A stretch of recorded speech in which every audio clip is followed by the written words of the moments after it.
Blood వెళ్ళకపోతే మనం తర్వాత ఏం చేసినా కూడా అనవసరం. సో 3 నిమిషాల లోపు అయితే అంబులెన్స్ రాదు కదా. సో 3 నిమిషాలు ఫస్ట్ మనం చేయవలసింది ఏంటి, ఆ టైం ఎలా గుర్తించాలి, ఎలా చేయాలి, ఏం చేయాలి, ఎప్పటిదాకా చేయాలి, ఈ 4 పాయింట్లు మనం నేర్చుకున్నాం. సో ఫర్ ఎగ్జాంపుల్ మీరు మామూలుగా గుళ్ళో ఉన్నారు, ఎవరో ప్రదక్షిణ చేసినారో అయితే కూర్చున్నారు, సడన్గా పడిపోయారు. ఇలా మీరు ఏం చేయాలి, ఫస్ట్ మనిషిని తీసుకెళ్ళి ఒక మంచి, అంటే ఇప్పుడు ఫర్ ఎగ్జాంపుల్ ఎలా పడిపోతే అక్కడ కాకుండా కొంచెం మామూలు ప్లేస్ మీద పెట్టుకొని ఏం చేయాలంటే ఇతనికి ఒక సైడ్ కూర్చుంటాం. ఓకే,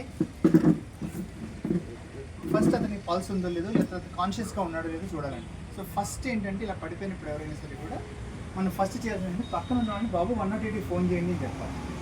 ఫస్ట్ స్టెప్ అదే మనం స్టార్ట్ చేసే ముందు. సెకండ్, కొట్టాలి, బాబు తెలిసి పిలవాలన్న, అంటే వాడు కాన్షియస్గా ఉన్నాడు అంటే వాడికి ప్రాబ్లం లేదు, బ్రెయిన్ బ్లడ్ వెళ్తుంది, బాగానే ఉన్నాడు నాకు.